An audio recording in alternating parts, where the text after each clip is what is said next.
Yeah, they'll be able to hear, just not talk. Pond. Let me do that before. So for people who are tuning in, tell me where you're tuning in from.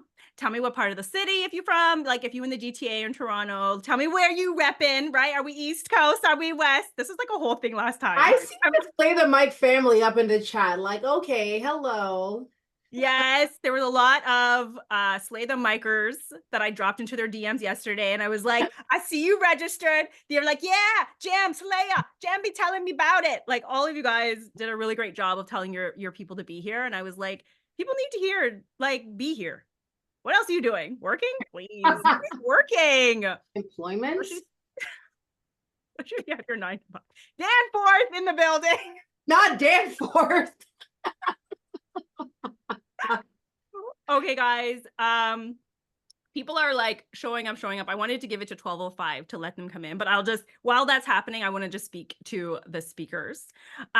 So this is, and I know I don't have to tell you this, but this is a candid conversation. I chose you to be here because I know you ain't gonna hold back from anything. I think you're all amazing. I think you're all very candid and outspoken, and you've inspired me in so many different ways. So I was like, this has to happen. So what I will say is, if somebody is saying something that you don't agree with, feel free to hop in. This is a safe space. We're all friends here. And I know, like, even when I'm talking to like Jam and I'll say something, she's like, no, Monique, no, I don't agree. Why are you gonna tell on me like that? To. All right. And I'm just like, okay, well, teach me that. Tell me about that then. So feel free to do that. And I will also say that so I had everybody who registered had to fill out a little, like, just give me a reason. What's your motivation for speaking? What is your motivation for wanting to do this? And one of the key things that came out was, I want to be more confident with my message. I want to be more confident. So we're definitely going to talk about confidence. We're going to talk about self-doubt. We're going to talk about the power of this thing called our voice and how it can move, touch, and inspire, but also just so many things that go around that are like associated with that as well. And especially as women, and what that really means. Okay, bones. So we've got, my assistants in the chat. She'll, like, if you guys have questions, and you want to direct them directly to the speaker, you can definitely DM them directly, like right here, and they'll see it. I'm not great with looking at the chat all the time while we're doing this, and I'm going to be keeping us on time. Nobody's staying here past no times. So if we don't get to your questions, feel free to send them to me after, and I will make sure that they get answered as well. Anything else that I need to know? Seattle's in the building, and Ajax. Ajax is far. Montreal. Ajax is far. Ajax is pretty much Seattle. So what?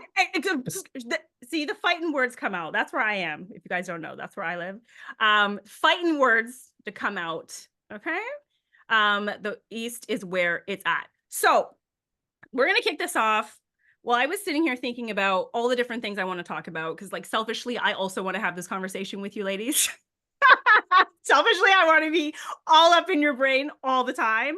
But when I named this roundtable, I was actually listening to your book, Samara, while I was naming this, and I was like, so many things that you had said resonated with me, but really it was like, your voice is your secret weapon.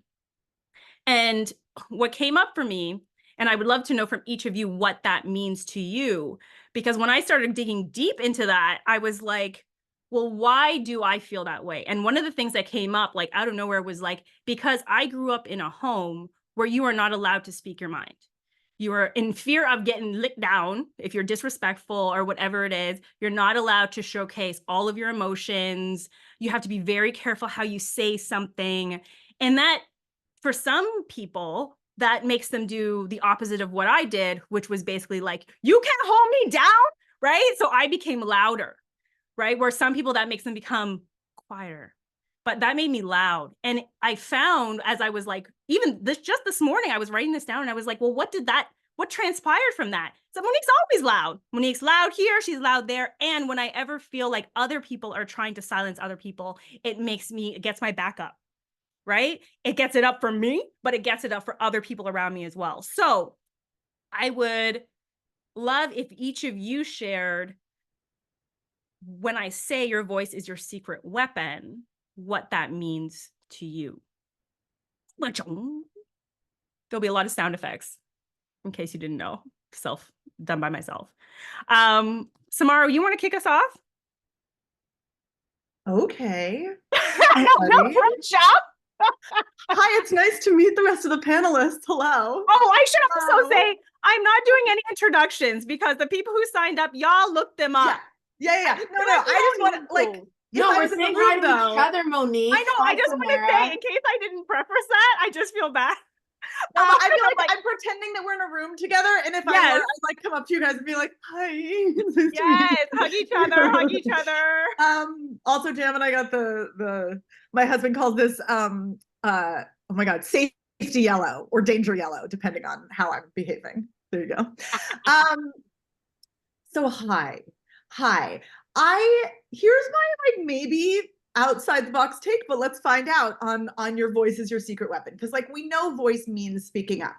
That's what we're here to talk about. But there's this much more vulnerable and nuanced part of it that is exactly what you brought up, Monique, which is why I care about the voice, which is that all of us have a history of hiding, of trying to speak up, of being told shit about our voice, about how we sound, about how we seem, about what is appropriate, about what is professional, about what is smart, about what is funny, about what is nice enough. And I call that our voice story. And it starts when we're fucking babies, right? And no one gives us the space except for like these panelists to actually like breathe into what it means to have lived a lifelong collection of both truths and myths, cultural and familial and personal, that like all are inside of us when the sounds come out. And then our own relationship to like, now I'm sounding this way, and I have this story about if that's the right way to sound or the wrong way to sound, or the rebellious way to sound, or the whatever. And it dramatically affects all of our chances to speak up and talk about what matters to us. And I figured this out because I worked with a lot of movie stars, but then I switched over to working with politicians, women running for office for the first time. And I was like, oh shit, these are the most magnificent, like would-be leaders I have ever come across. And they are not translating that magnificence when they get on the mic because of all the stories in the way. And so our voice is our secret weapon because the act of looking at those stories and changing those stories for ourselves is the act of changing who's in charge in the world. And on a more personal level, I think the way that we sound is a collection of all of our, everywhere we've lived, everyone we've dated, every micro adjustment we've ever made in any room to try to sound less or more powerful, to get by, to be safe. And thus, our voice reflects our actual life experience. And when we're listening to someone, we're either hearing their life experience in their voice, or we're hearing that they're not ready to trust that. And both of those things are really telling. And as a listener, we're hearing it all. Juice. All right, then. I love this voice story. All right, ladies, who'd like to chime in on that? I want to hear from both of you. Nicole's next. I'm reading the chat. Okay. Sure. So as you asked that, and I was just kind of listening, it automatically took me back to like the playground.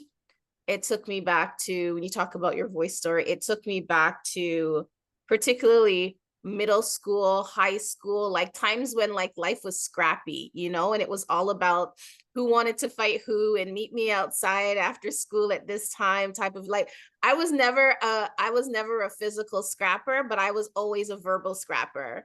And so when I hear my voice is my weapon, it's kind of, it's multi-layered really, but I think about it's how I fight. You know what I mean? It has been how I've fought. It's how I've fought to be heard. It's how I've fought to be safe.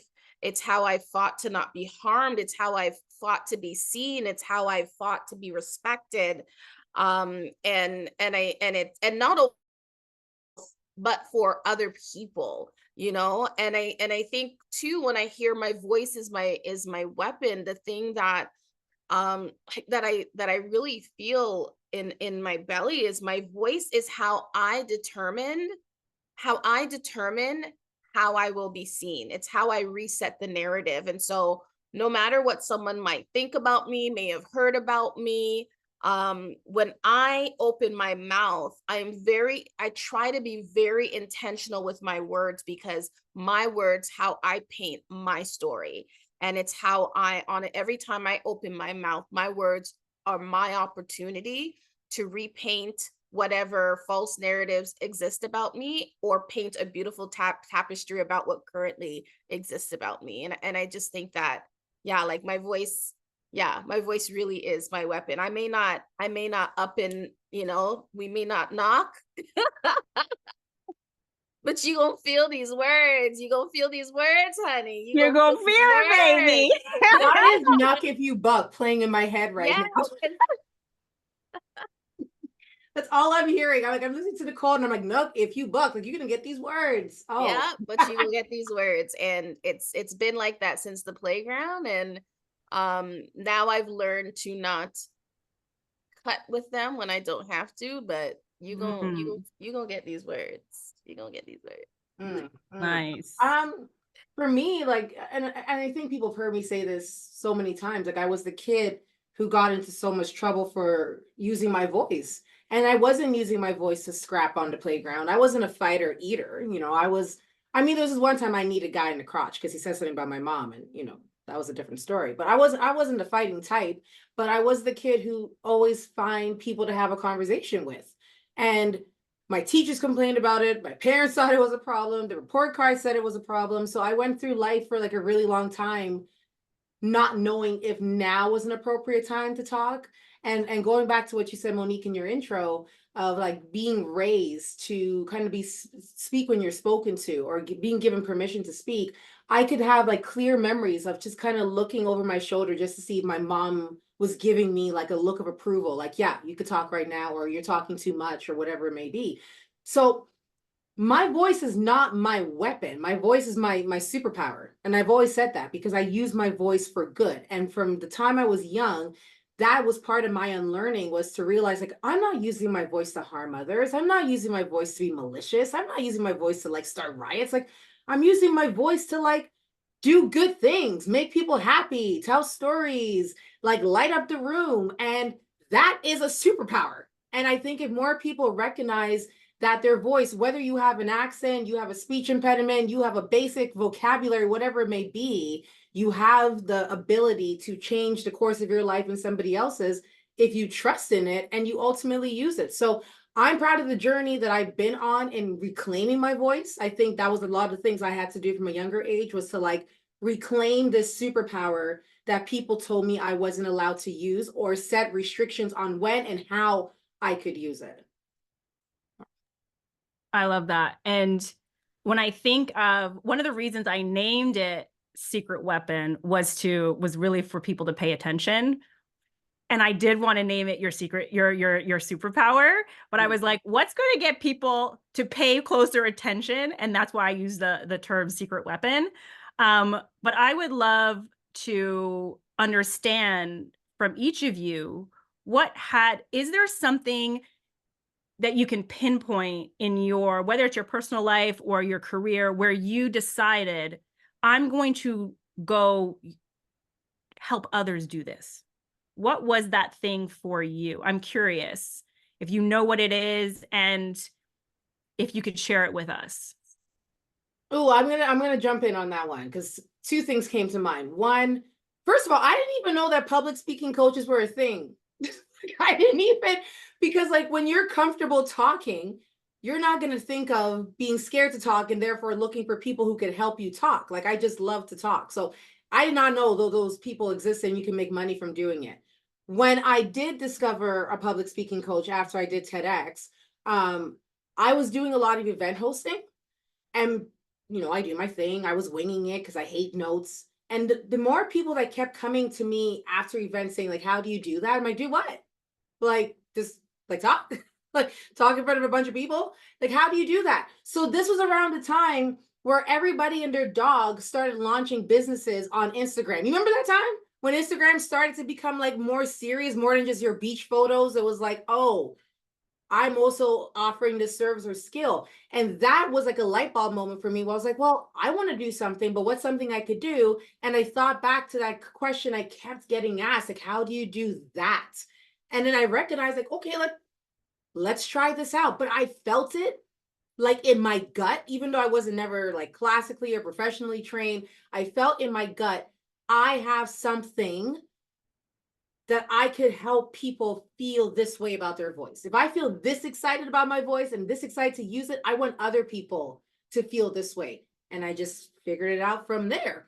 But the breaking point was when I had a disciplinary meeting at work one time. That guy ain't shit. He knows who he is. Well, he's not here right now. He can't hear, but he still ain't shit. That dude, I'm in a disciplinary meeting, and this man, and a Black man at that, had the audacity to tell me while I was hyperventilating that there was no need for me to be aggressive. And I felt something just snap in me where I was like, you know what? I have been playing it safe up until this point. I have been doing the whole yes massa kind of act with my voice for far too long. Now y'all gonna get this voice. So Nicole, yeah, I guess I'm a scrapper after all. I guess I'm gonna meet you in the parking lot, not the playground. I'll meet you in the parking lot. You're like the old, you're adult scrapper. We need to get that. You're an adult scrapper now. Get your union rep. I love it. And we all, I think everyone's got that, like that point where you're like, oh, I was playing nice and now you gonna get it. I was trying to be nice. How about you? How about you guys? How about Nicole?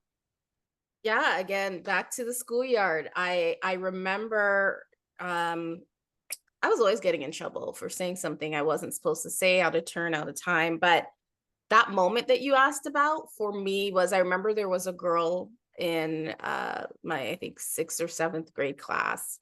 She was very unclean.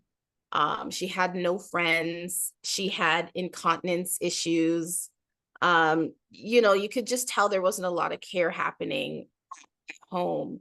And she was bullied a lot. And she is the first memory of my first time using my voice, not for me, but for someone else. And I loved how that felt. Like I said, I wasn't the tough girl. I wasn't the one beating people up. If there was a fight, you're going to get beat up because Nicole is not jumping in. Like, I wasn't the one.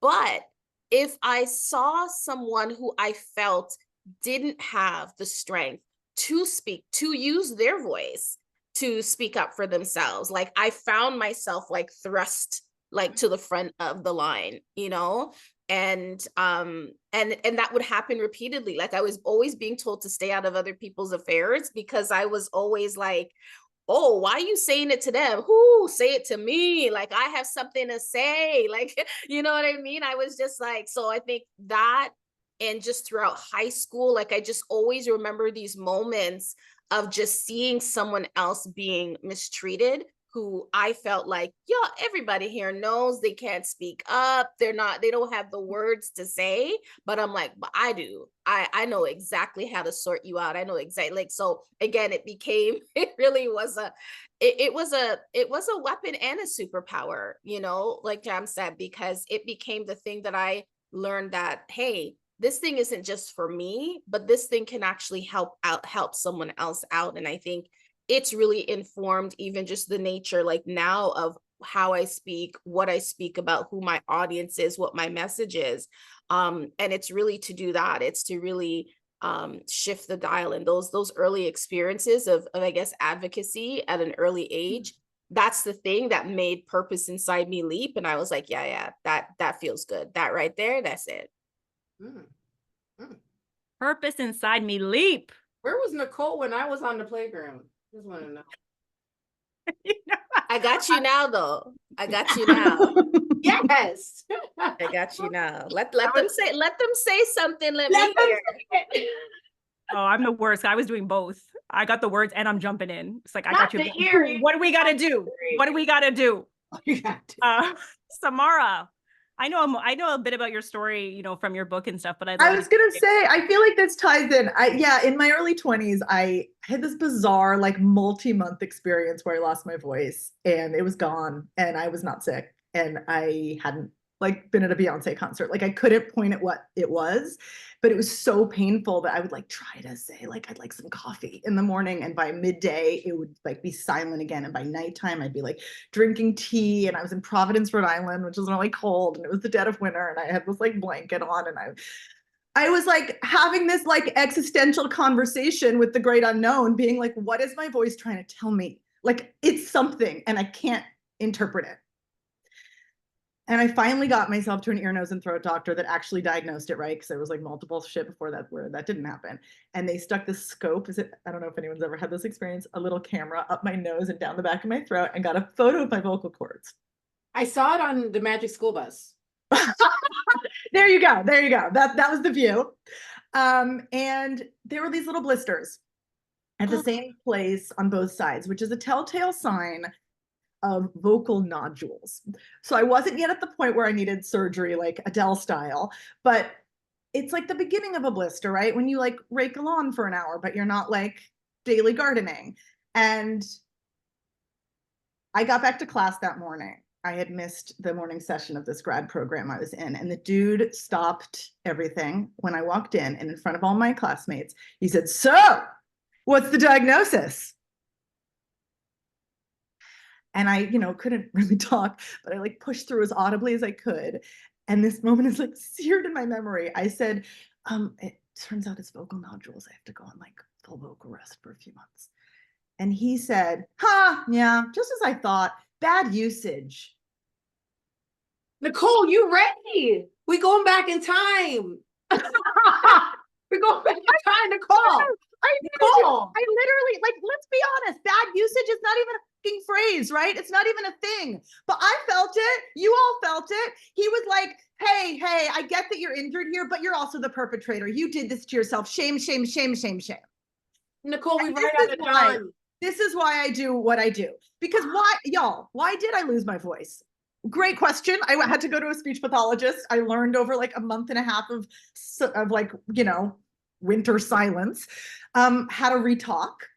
It turns out in the prior years to my early 20s, so obviously like late teens, high school, college, I had picked up a habit. And I'm saying this like this because perhaps this rings true for anyone here. I had picked up a habit of talking just a teeny bit below my body's optimum pitch. This is just what our own anatomy wants our average range to be. I was talking a tiny bit below it, not full Elizabeth Holmes. I didn't even know I was doing it. No one else knew I was doing it, but I think I knew on some level that was subliminal that I came across as whatever you would say, smiley, friendly, blah, blah, blah. And that perhaps if I lowered my pitch a little bit, I would just seem like I wasn't naive. I wasn't mess withable. I was in on the joke. And you know what? It worked until it didn't. And I lost my voice entirely. And I became a shell of myself, and everyone ignored me, which, like, as a talker was a huge ego moment. And through the process of talking with a speech pathologist and like relearning how to talk a little tiny bit higher and like let the inner voice go, oh my God, you sound like a ditz, and like let that happen and hug it and move on. Through that process, which was like a month and a half, 2 months, I relearned how to talk. I like re-entered the land of the living. But that shame bomb, that stayed with me for about 20 years. And when I was finishing writing my book, I wrote the intro at the end. I like literally was like, oh my God, I hadn't realized this is the book I needed.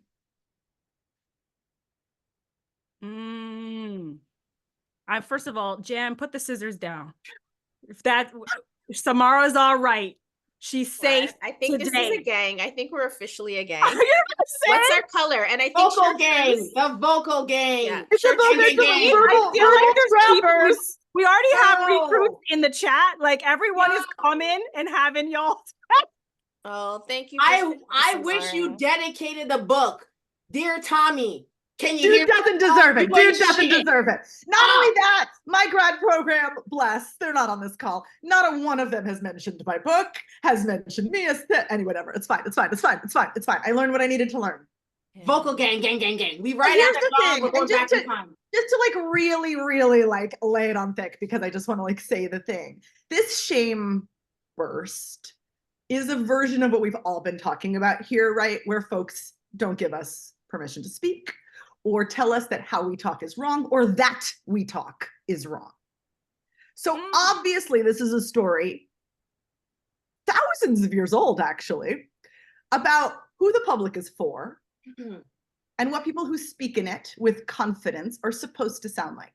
So as each of us talks about or thinks about our own relationship to confidence, right? We also just get to name, like, we are in some cases the first generation in our own families who are not just leaving our house, which, by the way, right, that we weren't allowed to, like 100 years ago, you know, rich white ladies weren't allowed to leave their house in New York City without a chaperone. Like 100 years ago is not that long. Our grandmothers who raised our mothers, who raised us, right? So like these stigmas are like in there.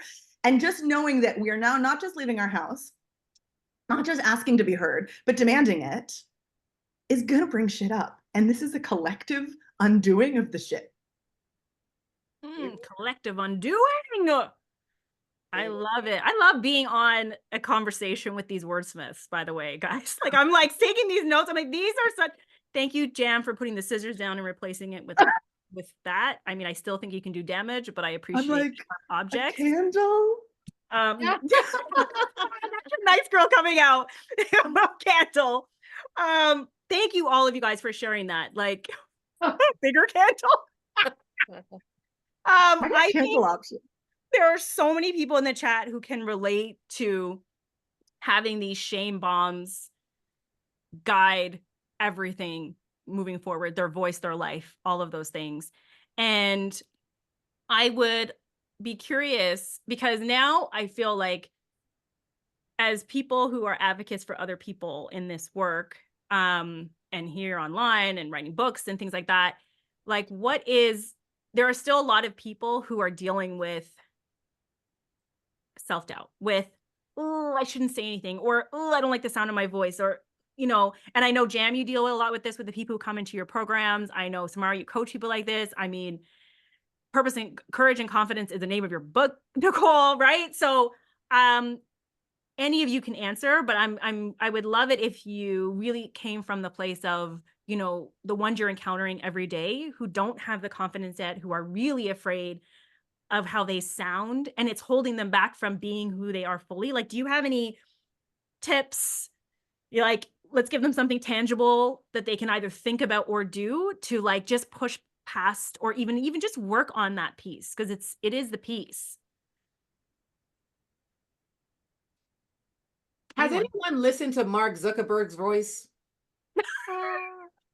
It just hit me. I was trying to think of like people who are making mad money and have the personality of a slug.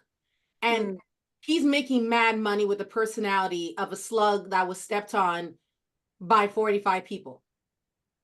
That man sounds like nothing, yet still he talks and makes money and makes deals. So for those of you who are like, I don't like how I sound, one, you know, you got to go back and figure out who in your life made you feel that way about the sound of your voice. It could have been your parents. It could have been your teacher, your undergrad professor. For a lot of people I work with, it's the people closest to them. You know, especially with women, it's their partners. And that's a whole other ball game. It's a whole other conversation right there. But what I've told people is like to let go of thinking, what's the worst thing that can happen when I decide I have to say something? So worst case is, oh, no one's gonna, you know, find what I'm saying believable or valuable. Only 3 people are gonna resonate with this. It's not gonna go viral, yada, yada, yada, all the excuses, right?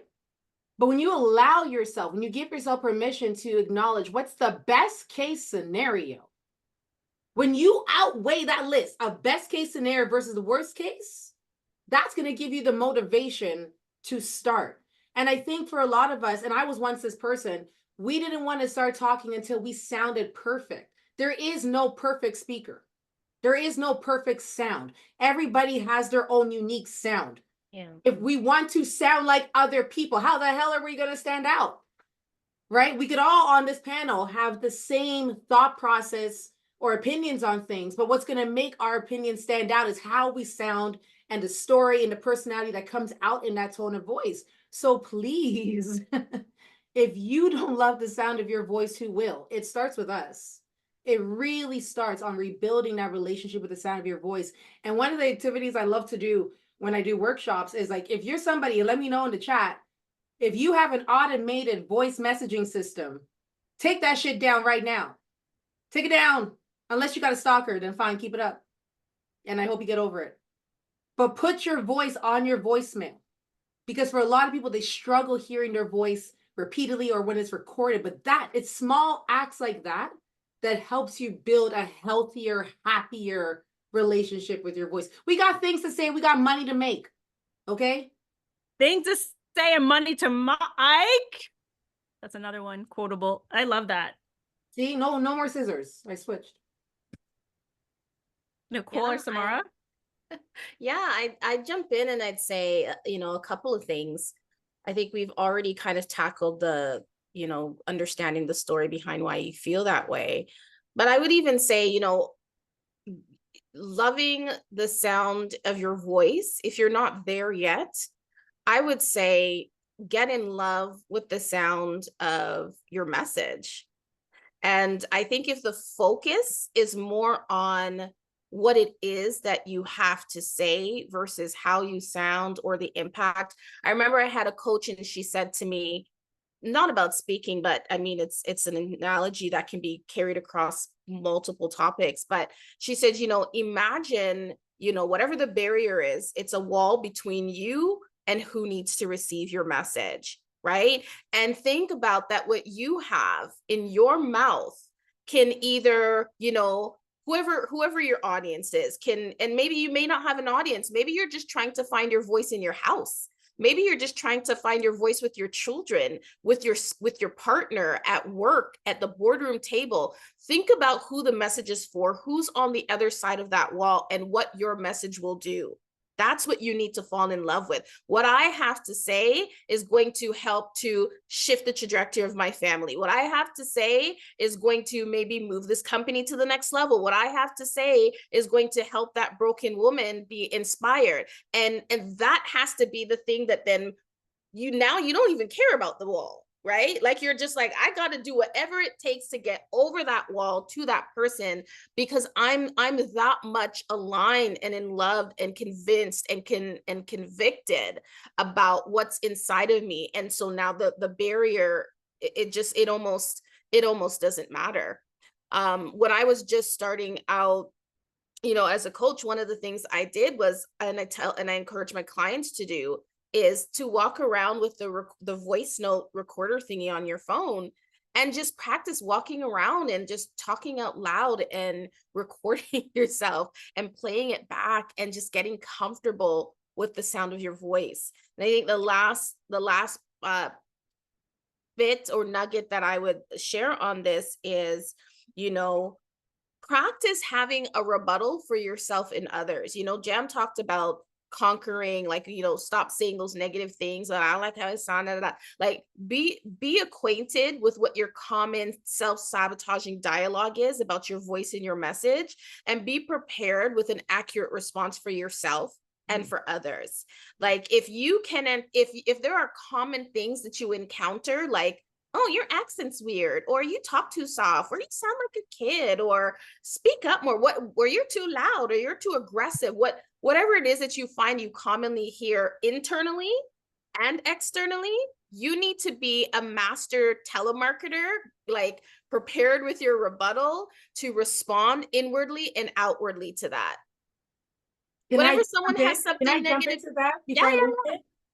So what I have recognized over the years is like when those thoughts enter our head, and to your point of having that rebuttal, I think it's so important to audit our voice. Mm-hmm. And in that moment, when that negative thought is creeping into our gut, because that's where it starts. It doesn't start up here. It starts in our gut and it works its way up. The minute it enters your vocal territory, I want you to ask yourself, is this my voice? Or is this somebody else who has been telling me this over the years and you've just replayed it and replayed it and replayed it like your favorite song? And no longer do you hear that person's voice. It sounds like you. You think that's what you said about yourself. Meanwhile, it was Uncle Tom from back in the day, or your grade 2 teacher, or your best friend, or your mom, or someone who's repeatedly said it. And you're like, wait a second. I've never thought this about myself. It's somebody who I really held their opinion close to my heart, and I replayed it so many times in my head that it begins to sound like me. Get rid of that. Facts. My Facts upon facts my upon common facts. response to anything, any criticism that someone feels obliged to unlovingly share with me, my response is usually the same. It's, thank you for sharing that with me. I'm curious. What were you hoping to accomplish by saying that? Right. Because when I speak to lift others up. So I'm just curious, when you said that, what were you hoping to accomplish? The girl's like, I'm just curious. The girl's like, I'm just curious. Yes, the scissors. And yeah, the scissors are back. Not the scissors. I haven't heard a response yet. I like that. And that would leave somebody just like silent, cold, because really no one asked. And it's what are you hoping to gain? Yeah, what were you hoping? When you opened your mouth. I know what I hope to gain when I open my mouth and use my voice. How about you? I'm curious. That one's on the house. You can have that one. That one's on the house. Samara, I know you've got some tips and tricks for us. I just love being an audience right now. Thanks, guys. It makes me think, what y'all are talking about makes me think about a TED Talk I love.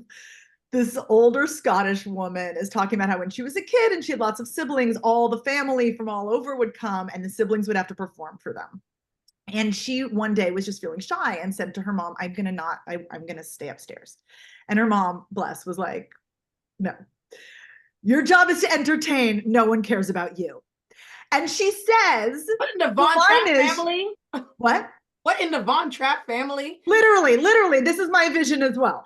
But so her mom said that, and she says from the TED stage, from that moment forward, she had this is a direct quote, spectacular disregard for being the center of attention. And then she says, on the TED stage, knowing obviously millions of people are going to watch, she says, I'm not the center of your attention. You're the center of mine. I just, in the body. It's like the biggest power move I've ever heard. And it connects to what Nicole's saying also, right? Because there's the wall image, but there's also the like vessel, right? And what are we doing this for? And the message is part of it, but even like inside of the message, just to unpack that, is the who.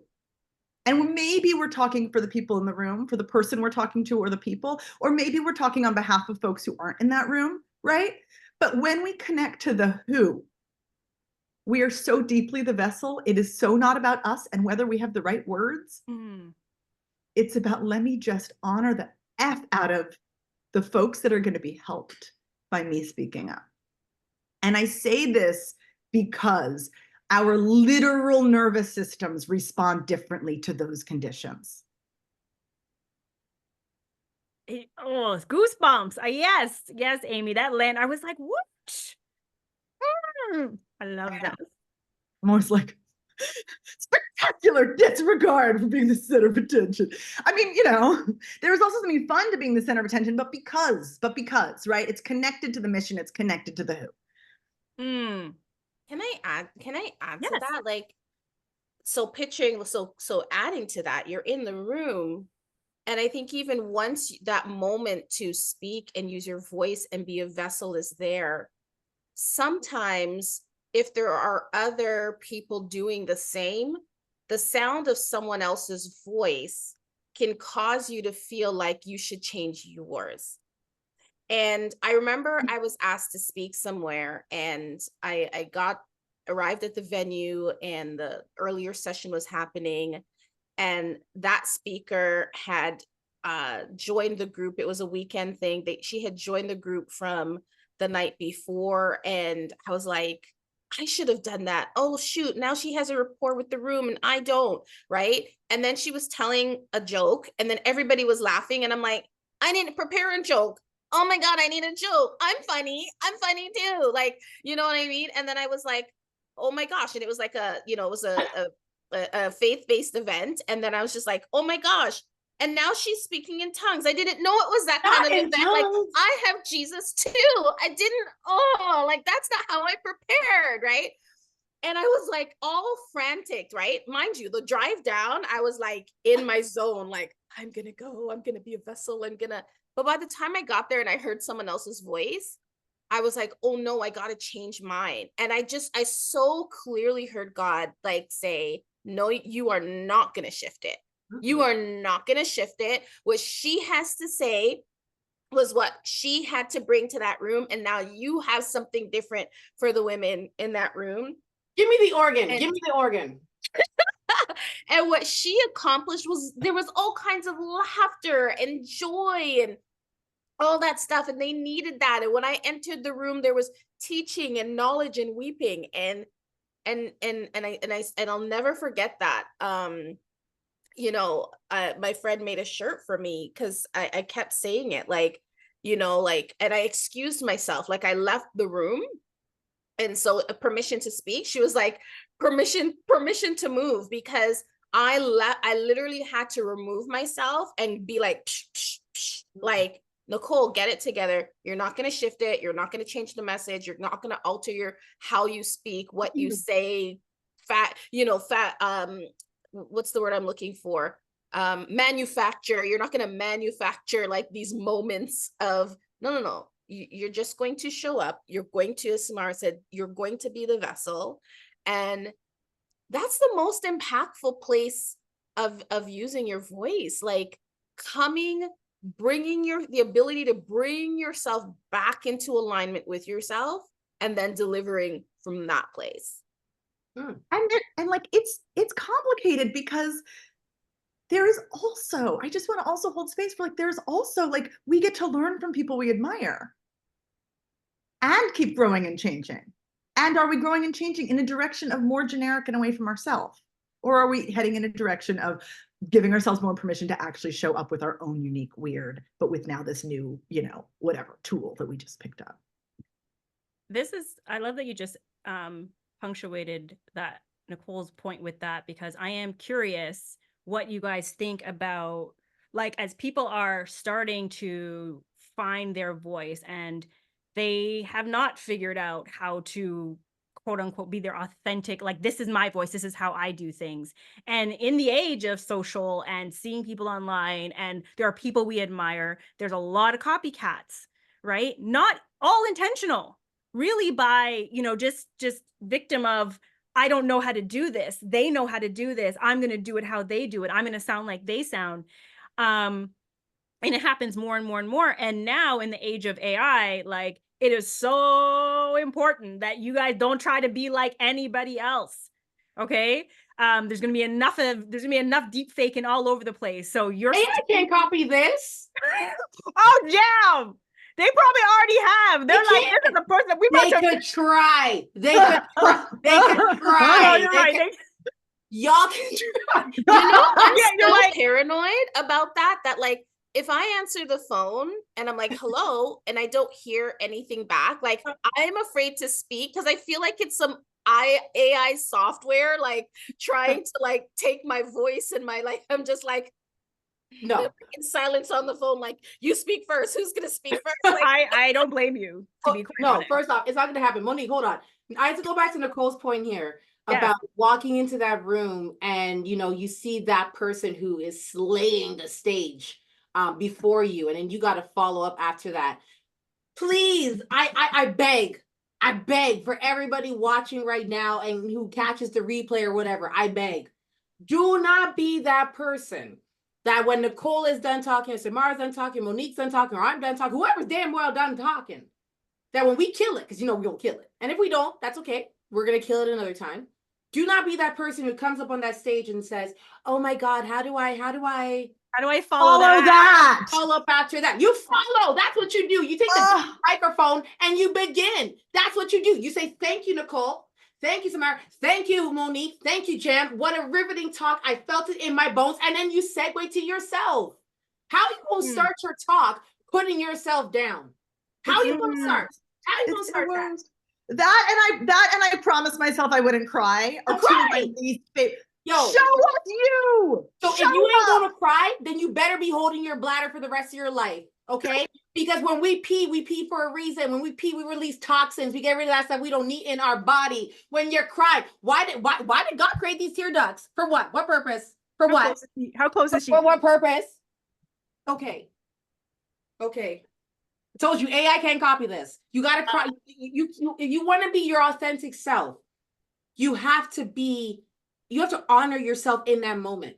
And if you're pissed off in that moment, you're pissed off. If you're emotional, you're emotional. If you're giddy, you're giddy. You show up. I think I posted a reel this morning and I said, oh, I cried in front of a corporate group. And this was like a couple months ago. It was like 190 people.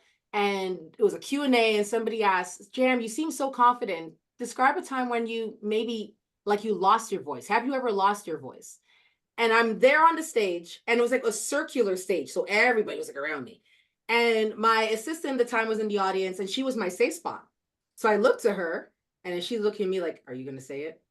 And then I looked at her, I'm like, I'm going to say it. And then she's like, oh God. I could just see her face like this. And I was like, yeah, I went through a hate crime last year and I lost myself. And the room went silent.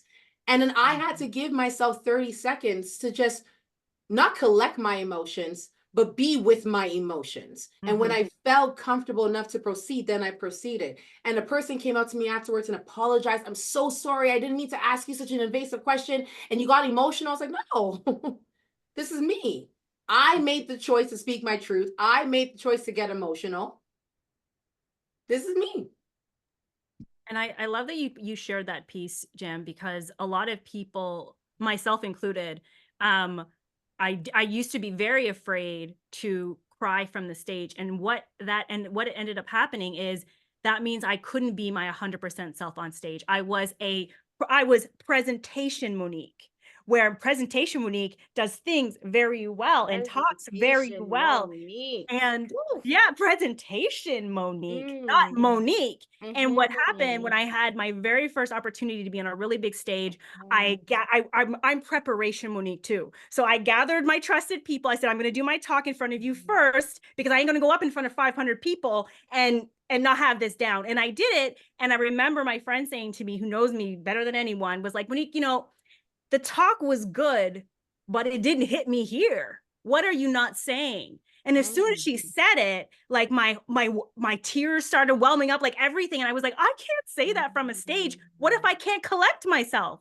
And she's like, do you want to be remembered or do you want to do good presentation? And I said, no, I want to move people. Like I'm moved when I hear people from stage. She's like, then you're going to share it. And you're going to do exactly what Jen was saying is like, you take yourself back to that moment to be with it. So it comes from that authentic place. And that changed everything for me. I cried all the time. And I'm just like, and it's true. It's funny how the moderator or the person who's asking the question will be like, I'm so sorry. It's like, nah, that is the moment that will be remembered. I'm not here to do presentation. I'm here to answer questions and give it to you real raw, because that's what people pay to come and see. It's either boring or it's impact. And holding back our emotions is a brilliant way to stay safe and boring. And sometimes that's necessary. And we know our boundaries, right? That's what Jam's talking about. And sometimes impact matters more. And I define authenticity, because that word, obviously, it's like, great, be yourself, which me, like it's such an annoying word, even though we all know that the meaning, the feeling is essential. So as a coach, I like to turn authenticity into something that's doable. And I literally wrote about this today in my Substack. So feel free to check that out. But because I'm like, it's free, by the way. So I'm not like, it's not even like a plug. It's just like I go over there and watch and read it. But if you got a plug away. Like, it's also a plug. It's also a plug, because you can upgrade. It's a plug. Oh, okay, but that's not my point. My point is I want to talk about authenticity because I care about turning it into something that's doable. So it's not just like, do you have it or don't you? Good luck. Because I think that's actually another place for a shame bomb, right? Just be authentic. Thanks. So here's what I think, and I think it ties in exactly to what we're all talking about already, which is I define being authentic as talking about what you care about, like you care about it. We all have lifelong, learned, extremely useful habits of hiding that we care about something when we care about it. So we can say the words, I care about this a lot. This is my new fresh idea. But we can say it vocally, like I care about this a lot. It's my new fresh idea or whatever. Right? I need you to repeat it because I remember you saying this when I was listening to your audiobook, and I almost like I had to like stop the car and write it down. It's like so say it again. So it's like talk about the thing you care about like you talk about what you care it. about like you care about it. So like you care about it means that your voice in your body is going to reflect how much you actually care, which is what engenders trust, which is what makes you seem like a human and not AI. That's okay. I can't copy It's all right, what, Jen, I can't what'd you copy say? What'd you say? Everybody get the jackets. We're gonna be in the gang.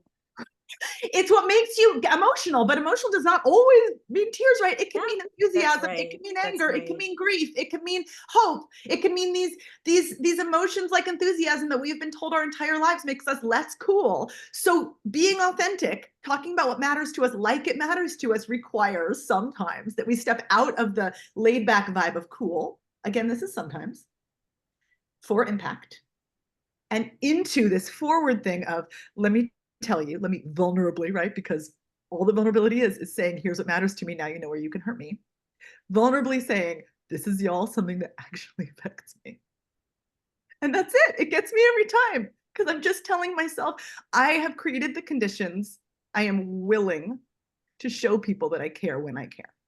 The other thing that we can do, by the way, on one end of the spectrum is this undercaring thing, right? Which is, I just say with so much love, because there's so many short-term great reasons to be like, or, you know, or whatever, right? To sort of throw out our idea, but also have to take it back. But on the other end of the spectrum, I just also want to name that for any of us who've worked in customer service or who have been socialized as female, there's also this fake overcaring thing we can do when we don't really care about something that also sort of fucks with us. Oh my God, yes, wow! Which is also hiding in a different way. It's hiding by pushing, by putting someone else's cares above our own, right? So actually finding the sweet spot in the middle where we're like, this matters to me. I'm going to breathe into how much it matters to me and let my body and my voice reveal. It's a thing. It's a thing to work on. It's a thing to catch yourself doing it when you're around people who love you, who you have nothing to prove. And notice, oh, this is what I'm like when I'm just caring out loud. Caring out loud. And it's freeing for not only the speaker, but for the listeners, right? Like your authenticity is freeing for you and the listener. Like I remember for me, I was a single mom when I felt a call into ministry, and I was like, I don't see any other single mom, baby mama preachers. Like, is that even a thing? Like A baby mama preacher. Yeah, like do baby mamas That's your next pastor? book. Like, yeah. I'm gonna buy that book just for the baby title. mama. The baby mama preacher. Help my pastor's a baby mama. Woo! Yeah. I didn't like back in those days, I didn't see that because there was this facade in pulpits, right? When you talk about authenticity. And I remember Juanita Bynum was the first female preacher that I heard who, like, she just left it all on the stage. She cried, she got mad. She said things about her truth that I never heard from that type of platform. And what it did in me was I looked inwardly and I went, oh, so there is room for me. Oh, so there really is a calling. Oh, there really is something that I can do right where I am, with who I am, with all of my struggles, with all of the imperfections, without having, it all together. I was like, oh my gosh. And that is when I surrendered to that pull, that upward pull that was pulling me towards using my voice in a particular way. But it was someone else's voice that did that for me. And in that moment, I said to myself, I was like, if I never get to connect with certain women one-on-one and speak to them and encourage them, I hope that just by being on a platform and using my voice, that someone else will go, oh, okay, yeah, maybe me. Yes, I love representation matters. When you see someone else do what you hope to do or wish you could do, it gives everybody the quote unquote permission for themselves. And I think that's another reason why so many people who had signed up for this, we had like 100 people who were like, I want to be an inspiration. There were a lot of people who were like, why? I was like, why do you want to do this? Like, I want to be an inspiration to your family, to your community, in your industry. And I'm curious if, like, Nicole had shared somebody she saw who literally like quote unquote gave her permission to say there's space for me. Is there any speakers that you Jam or Samara that you guys had looked to and been like, oh, that right there, whether it gave you permission or just inspired you to like move even further into this? Like for me, Nicole Nichols was a big, like when I discovered her online, I like my whole body changed. Like I was like, what, she can move a room, she can just in just sentences move my whole body into new spaces. Uh-oh. Oh, Not Monique Here we Bryan. go. what? You're back. You were gone for a second. She We moved freaked out. you so much you froze. Oh, Zoom was like, shut her off. I was like, wait a second. I was like, I said the other person, I was like, did he do something and everybody hates it now? I'm like, everybody cancels. I don't know. What's his name? Les Brown. Oh, okay.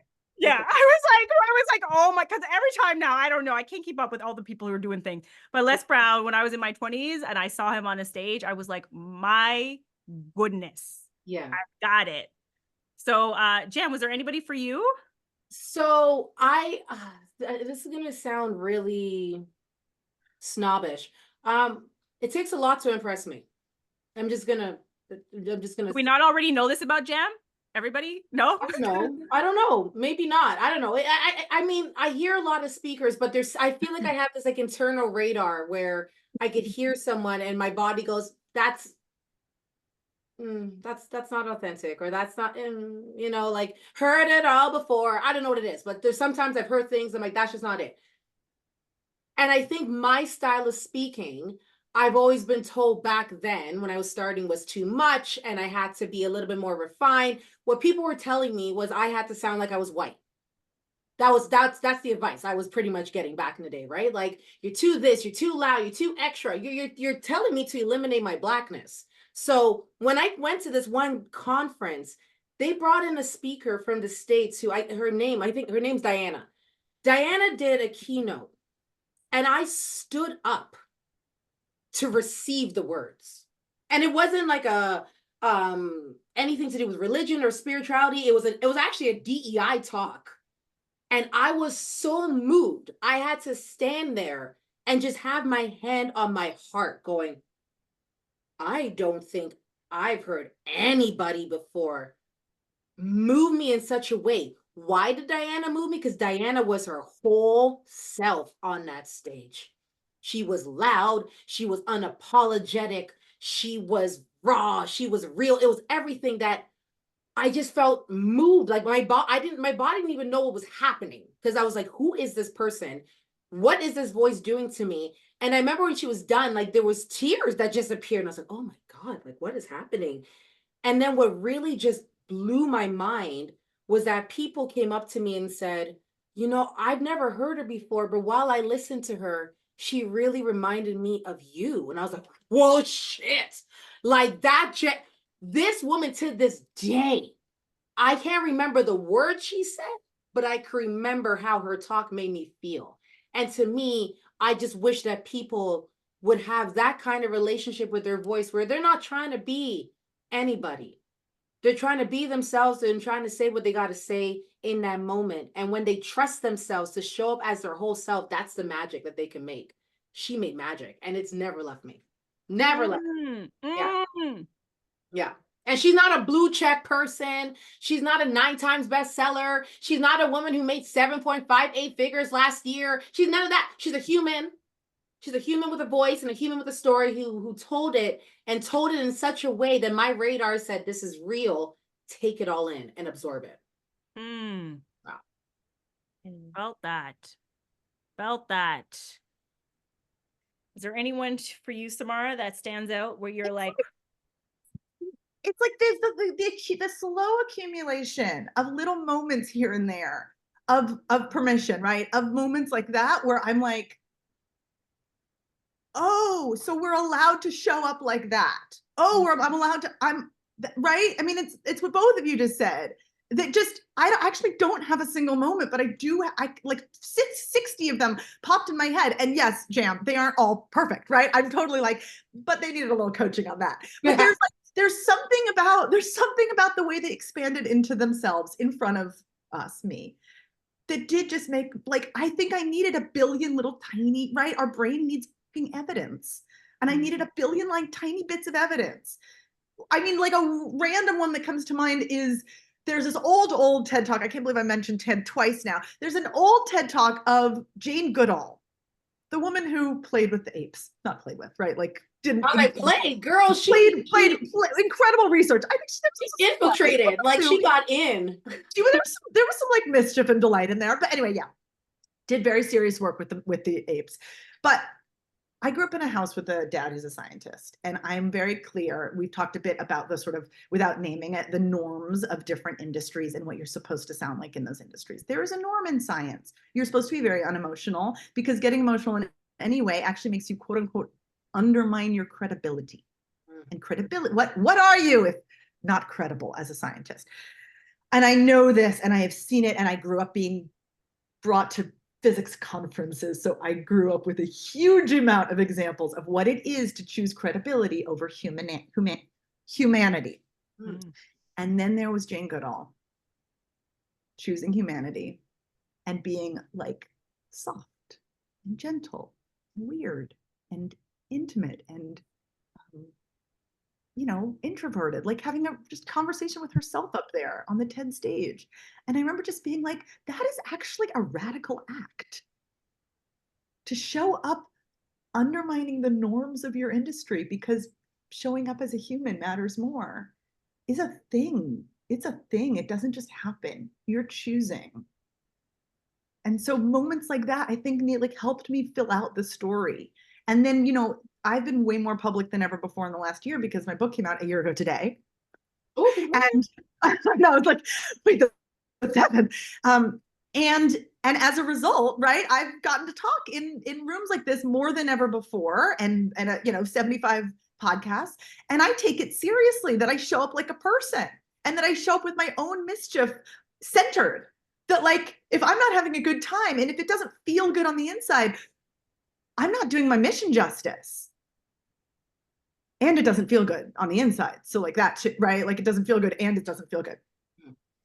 And I also want to say, since I have the platform right now, that one of my major influences when I went online, and I have this background as a dialect coach in Hollywood, so like I never had to do a single bit of marketing, and then I suddenly sold the book and was like, how does the internet work and how do I show up?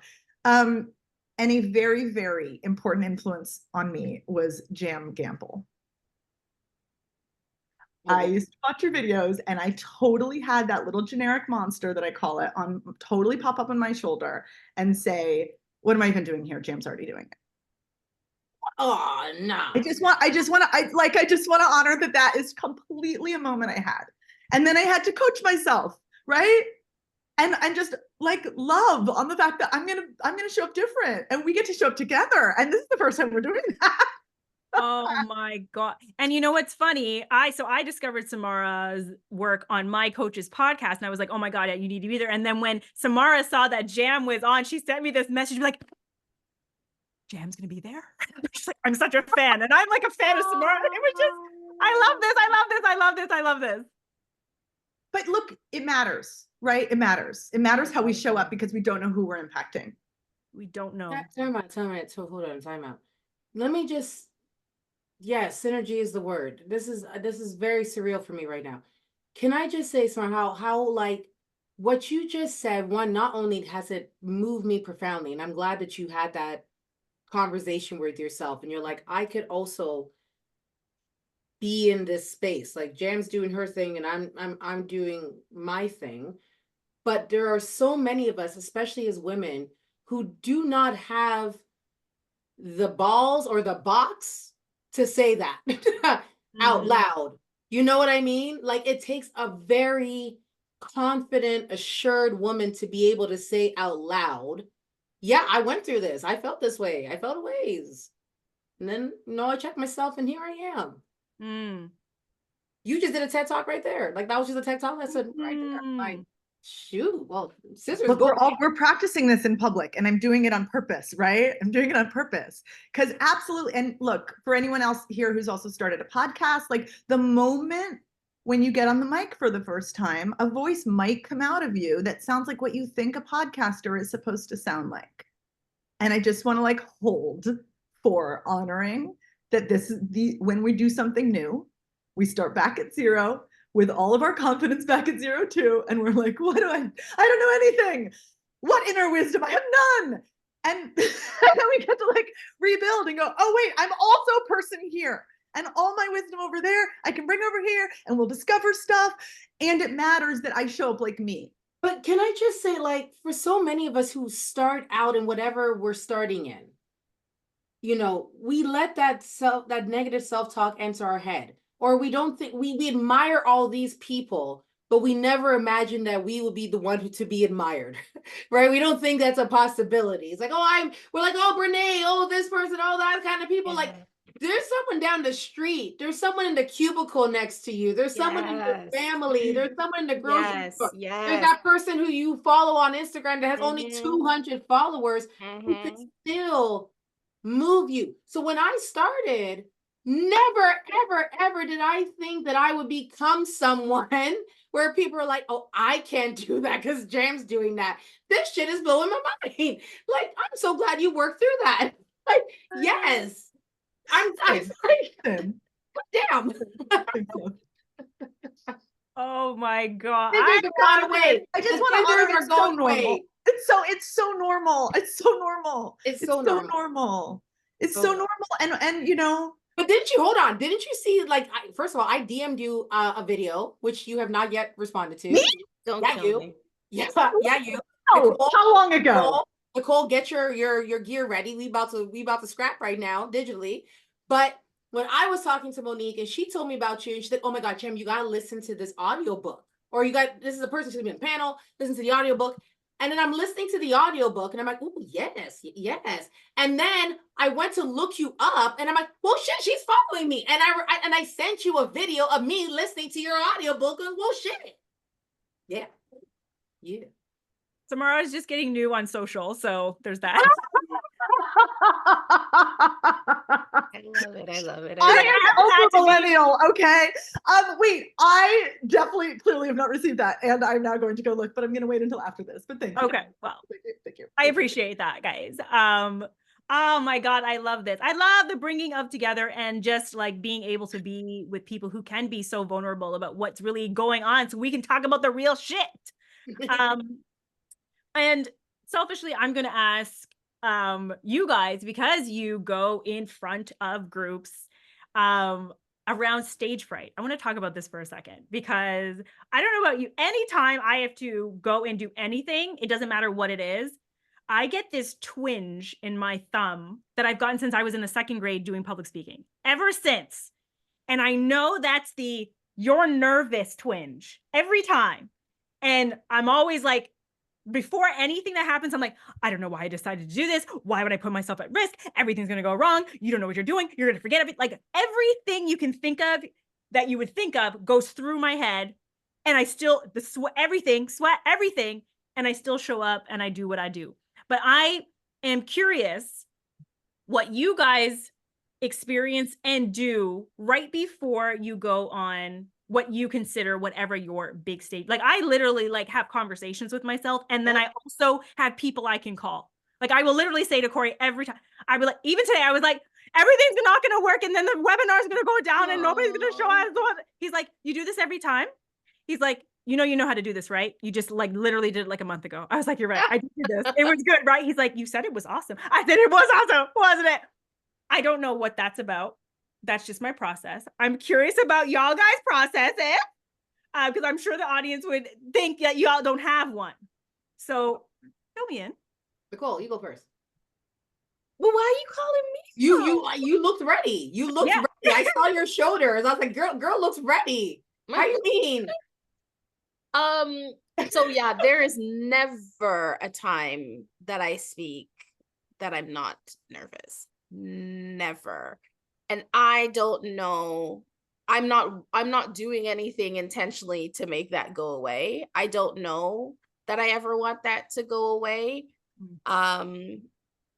What I do, like you said, so I either, there's, so even before, like 20 minutes, if you look in my stories on IG, before coming here, I went upstairs with a cup of hot water and lemon. I put on some worship music. I got my journal out, and I had to journal to just like calm myself and bring myself all those conversations, bring all the pieces back into myself, and just be chill to come here and show up on Zoom. Like I can't even see none of y'all, and I still, when you talk about stage fright, I can't see anybody, right?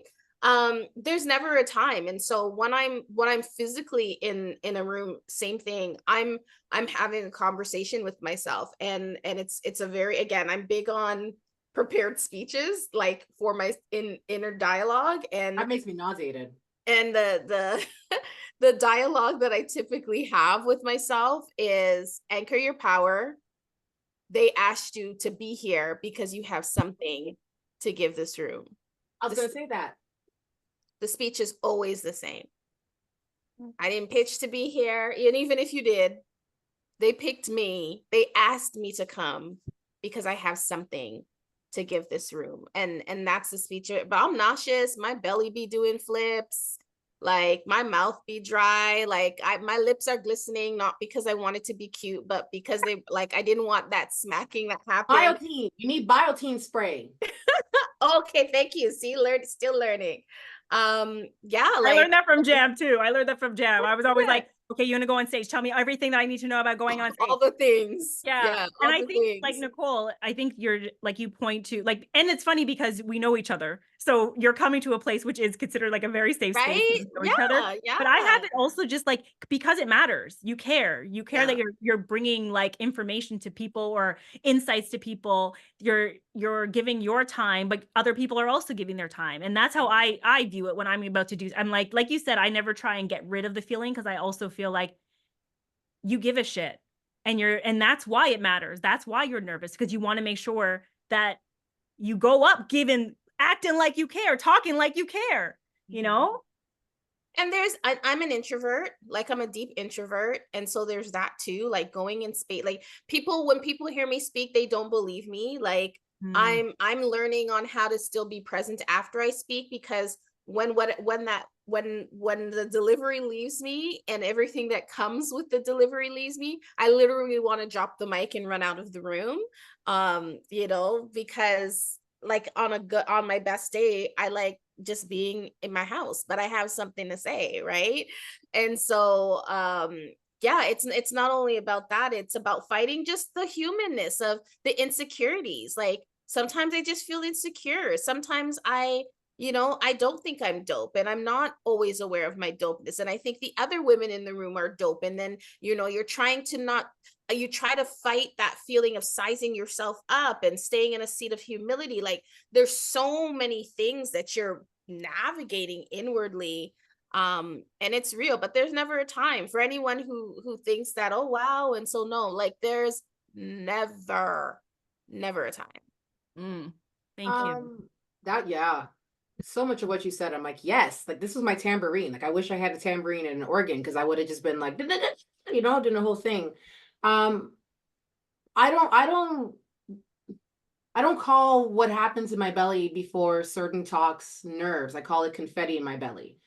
And to Nicole's point, one of the things I do, I love to audit myself, and I check myself before I wreck myself. Or the other thing I like to say is like, I like to acknowledge the elephant in the room before the elephant tramples me. And part of my self-auditing process is saying, I'm sorry, who invited who to be here? Did I come knocking at your door saying, please give me a chance, please give me the microphone? Did I sneak in through the back door and then crawl on the stage and said, y'all gonna get this talk? No, I was invited. People saw value in me. People saw that I was worth this check. that I asked, this invoice I sent out to them. So that one helps clear the process of the nerves. But two, there's confetti in my belly, and my belly is excited. It is excited to go out there, to do what I love, to connect. And my goal is to never like wow the whole room. If I walk away and I wow 5 people, then those are the 5 people who needed this talk, and they're going to go off and do whatever they need to do. But my process is getting my McDonald's fries, obviously. Like, I need to have my McDonald's fries before a talk. If I don't have it, we got a situation. And I need a banging playlist. Sometimes it's soca, sometimes it's trap. Do I do a little gentle twerk in the back? Yeah, I do. Yeah, I do a little twerk in the background before I go out on the stage. But I remind myself every single time I step foot on that stage that I deserve to be there. I worked hard to be here.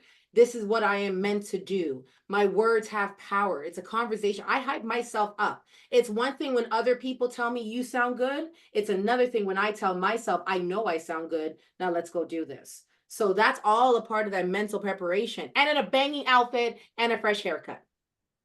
And then I'm good. Let's go. Absolutely. If the hair is not for me, if the hair is not right, and I don't feel good and what I can't. Listen, if the hair's not cut and the outfit's not right, like, I might as well not show up. But my whole philosophy is, and everybody write this down, if I didn't sound good, at least I look good in the photos. How you mean? How you mean? How you mean? Right? Nobody's oh my God, I feel the same way. I was know. like, this content be popping. Nobody's gonna know. You're just gonna see me looking good in the photos. Like, well, she clearly slayed. Look at her. Right? I mean, I could do a whole thing on just like how you look before you ever hit the stage and how people have decided who you are before you open your mouth. I was just thinking the same thing. It's a whole other talk. That's a whole next thing. If that we've all been that person in the audience texting our friend. No, you're like, nope. I'm just telling on myself. Okay. Nope. I know, right? Like everybody's listening. Like, so wait, what if I don't know how to dress for the stage? Girl, come call me. We got this. No worries. Samara, what do you do to prep yourself for being here? Okay, so what I'm hearing is body meets mind. And yes, for me, yes. So the body part, like, I don't know, 100 years ago, people used to say, like, run around the block and do 5 jumping jacks. And you know what? That's not bad. Like, the thing about breath is that we all have it, but we all do it shitty until our body reminds us it knows how to do it well. So we can remind our body by doing aerobic activity until, like, literally if you get out of breath, not like the second before you're going to go on a stage, but 10 minutes before, your body's like, oh, that's right. Oh, that's right. I have a body. Oh yeah. Oh wait. And it goes down low. Oh, hi there. Hi. Oh, this is me. And so I usually do something that gets me out of breath. Often dancing is involved, and or yoga. I also feel like the body, I feel like it is true that our body holds a lot of tension. Some of that is like literal trauma. Some of it is just sleepiness or tension of the day, or I was just driving and texting and trying to stay alive. And it behooves us to loosen those parts of our body that are tight, because our body holds so much wisdom. And I find that when I'm getting stressed about something that's nervous about a talk or whatever, it's because I'm not remembering that if I loosen my body, it will be on my side. It will find the answer. So I do take the physical things super seriously. I make some sound and breathing. Sorry, what? You have tips. You have like things in the book to actually be like, I do. How to like loosen your breath and connect with your breath, and your voice. All y'all can get the book and figure that out. I have a theater background, but I have to make it very clear. Like, this is not like you have to be an actor too, right? At all. But like, we all have bodies. And sometimes we forget when we're thinking about how to prep that like anything from the neck down is going to help us. And actually, it's kind of the only thing that will. So the body part, and then maybe the breath connects to some sound. I do, especially in winter, like if you go like this, and like push on this little, gently, lovingly push on this little space between your cheekbones and your nose. It's an open chamber on the inside. It's mask resonance, as the voicey people say. And if you try to vibrate into your fingers with your mouth closed on a hum, you'll actually like clear out your sinuses. I mean, it's kind of ridiculous. And then I blow my nose, and then I sound, as I like to say, pingier, P-I-N-G-Y, pingy. It's another one of these voicey terms, but really what it means, if we're being real, yeah, you're vibrating more here. You're just more present. we naturally, if we're chill and relaxed and not in like presentation mode, we fall back and we have more chest resonance, which is fine. Chest resonance is great. It's the other place that we can vibrate. But mask resonance is whether or not someone just senses that we're present instead of absent. So for me, that is really helpful. And then the final step is what Jam said, thinking. And there's like the two thoughts for me. One of them is a version of what you guys are saying of like, they asked me. I like to say to myself, thank God it's me. Because honestly, there are a lot of public speaking coaches out there who are fucking irresponsible and leaving 99% of us behind. So thank God it's me. Like that one. I am the hero, right? Like this is the final chapter of my book. Obviously heroism is super contextualized, so assume that I mean that in the best possible way. But I'm the hero. I'm here to save what needs to get saved and help what needs to get helped. And I'm stepping into that. But the other thing that I just want to offer, because if I have time for nothing else, I will do that. I will wiggle and I will do this, is have at the ready a few memories of moments when someone really saw you. Maybe it was someone you admired and they admired you back. And if your brain goes, I don't have any of those, right? Dig a little deeper when you're feeling a little more loving and start to collect them. And maybe it's just 2 or 3 and they've got to like feel juicy in your actual body, and breathe one of them in right before you go out on stage. It's literally priming your body for power. And I don't mean power, like power over, right? I mean power to agency. Remembering how much power you have felt in the past and breathing that memory in with your body so that your body remembers the feeling. You can almost then just be like, and what comes, comes. But in a way, these are all ways to expand rather than contract, right? To take up the actual size that we are and that we deserve to be. Oh my gosh. I love that. Guys, we are like pretty much at the end of this juicy, delicious roundtable. So I'm not going to pose another question and make this go like, you know, wherever it needs to go, because I think you guys have, the last things you guys have been saying have really, I think, punctuated the point. What I will say, if there's anything left that you need to say or want to leave anybody with, now would be the time to do that. While you're thinking about that, actually, is there something? Because I'm going to tell you like some of the key, like there's a lot of juice that has come out. And I know some people had to like go back to work and stuff like that. The replay will go out this afternoon and you'll have access for 7 days and all of that stuff. But I'm going to pull out a couple of things that I want to remind people of.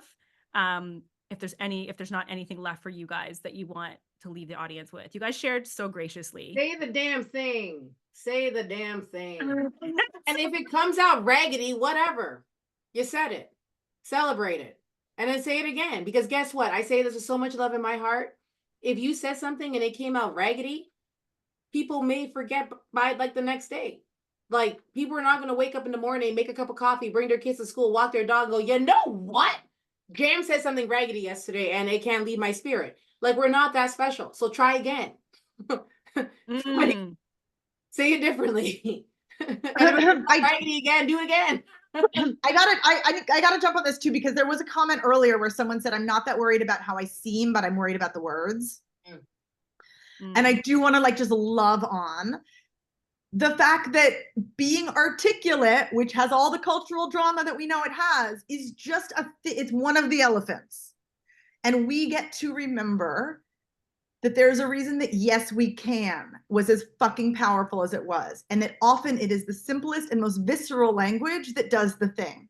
When I first started talking about this stuff, I said to a friend, it's like our voice is about how we reveal or conceal ourselves. And she's like, Samara, you're just so clever. Could you say that, but like better?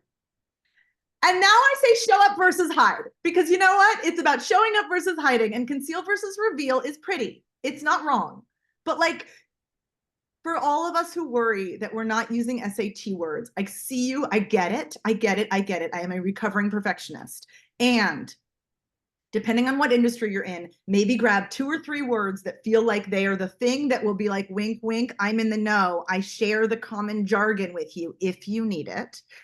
And every other word should be as simple and heartfelt as you possibly can be. And the act of stringing together words in the moment is what makes us interesting and human. And of course, the memorized version is totally okay too. But I'm talking about when you are in a position to just see what words come out. What Jam said, right? It's like what I wrote in my book, and that is one of my favorite thoughts I've ever had, because it gives myself instant permission, is we get to string words together and hand them over and say, did this combination work? If not, I've got others. And what we love when we see actors acting that makes us feel like the actors are being authentic is when they are struggling to find the words. They artificially inject in the trying to find the words. And we, in our attempt to seem like somebody who should get taken seriously, bless, we try to polish ourselves so much that we are not thinking in the moment. And it does ourselves and our audience and the shared sense of truth in the room a massive disservice. Samara, nice. Nicole, is there anything you'd like to share? You don't have to, just if there's anything that you felt needed to be left. That everyone has a beginning, a starting place. And I'm sure my fellow panelists would agree that the version that is sitting in front of you all today is not where we started, or I'll speak for myself, it's not where I started, right? And so, don't measure yourself to, the most, brilliant or vivacious speaker in the room and kind of, gauge your ability or inability from there. Know that everything has a beginning. All things can be perfected. All things can be built on. It's a process. It's a journey. And as I listened to my co-panelists, the word that I heard, the common word I heard coming up between all of us the most was feeling. After authenticity was the use of the word feeling. Everybody's trying to figure out what their niche is, or I often hear people say, well, how do I figure out what I'm supposed to be talking about, or what my message is? And I would say, look for and listen for where your feeler, your knower knows it best. And if you're wondering, if you're still doubting, don't doubt that feeling, that feeling of, I need to speak. I have something to say. This could be me. This should be me. My earliest memory of that was, oh gosh, maybe like 8 years old, being on the children's choir at church. And someone said, Nicole, we want you to introduce the choir. And I was like, what do I say? And they said, just say we're the children's choir and this is the song. And then I was like, I remember holding the mic. That was the first time I ever held a mic. And I was like, we are the children's choir, and the song we will be singing today is This Little Light of Mine. And the whole room erupted, and when Samara talked about holding on to a moment when I was just like, oh, okay. This feels good, right? The next time we sang, they're like, oh, Nicole, I was just like, don't need the script, I got this. Good morning, everyone. Good morning. Nicole here. We are the children's choir. Good. And the song we'll be singing today is This Little Light of Mine. And if there's anyone here today that feels like they're in the dark, we are here to remind you that there is a light. Hit it. Like, I was just, oh my gosh. But what incited that was being connected to the feeling and recognizing that my body, this is what I want to leave, that my body was recognizing purpose. In that moment, my body was recognizing purpose. And I feel like there's so many people in the room who, from a visceral place, from a nervous system place, as we've heard, your body has been telling on you that it's time to use your voice. And I say, go with that, because all the other stuff can be learned and perfected. Oh my God. I love that. I'm not going to even say nothing after that, because your body recognizes purpose is the perfect way to end this. I want to thank all of you guys for saying yes, for being here, for taking your time. You could be anywhere, sharing all your juice anywhere, but you're here with me. You accepted my invitation. I do not take that lightly. I appreciate you. I appreciate you sharing this with your audiences. And I appreciate everyone who came and took the time to be here and stay here. I can't wait for you guys to rewatch the replay and get all of these juicy nuggets. Go enjoy the rest of your day. I will not keep you. I love you guys. Bye, everybody. Bye, thank you.